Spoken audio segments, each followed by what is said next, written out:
Hare Krishna. We may be wired to explode, but we can change our wiring. Sometimes some people are extremely short tempered, and nowadays, with technology often being used as a metaphor to describe even human personality, some people say that that is the way I am wired. I am wired to explode. That means that my brain wiring is in such a way that I get angry, that I explode.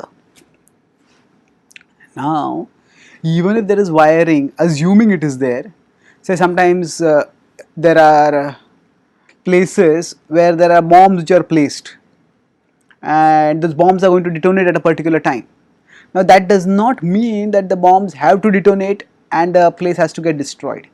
There are experts who can go there and they know how to change the wiring, how to remove the wiring so that the bomb will not explode. Similarly, for us, even if we, for argument's sake, use the metaphor of wiring for the brain, for the way we are set up, still the fact remains that the wiring is not unchangeable.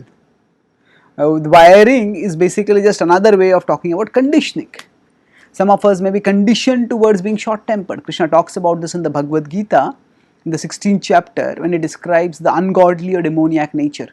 Dambho darpo bhimanascha krodha parushyameva ajnanam cha abhijatasya partha sampadamasurim. So he says that Dambho, Darpo, Abhimanascha. He gives a series of qualities, and there is this Krodha, anger, Parushya, harsh speech. So these, he says, are Ajnanam Chabhijatasya Abhijatasya. This is what we are born with. Partha Sampadam Asurim. This is the Asuri, the demoniac or the ungodly nature. Now, although Krishna says that this is the ungodly nature, this is demoniac nature, we may be wired to be short tempered, but that does not mean we are condemned lifelong to be short tempered.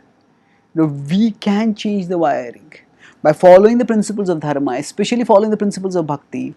We can develop the intelligence and the transcendence by which you can resist the force of anger. But when our intelligence becomes strong by studying scripture, then we understand that actually this is dangerous.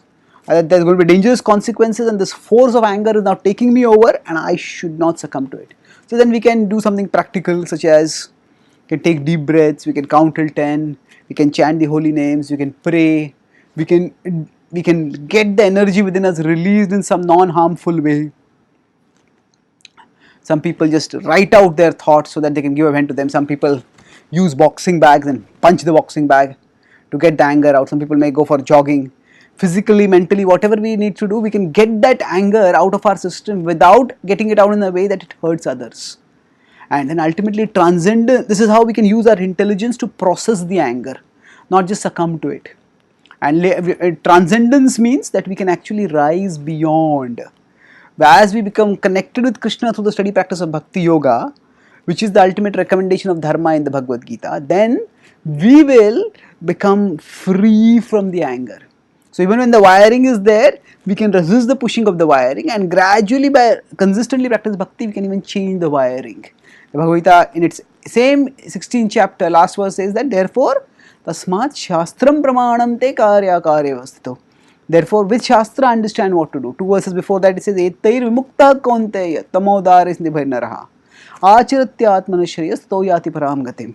A wise person, knowing that these are paths to hell, abstains from them. So, abstinence is possible, and abstinence is possible through intelligence and transcendence. Thank you. Hare Krishna.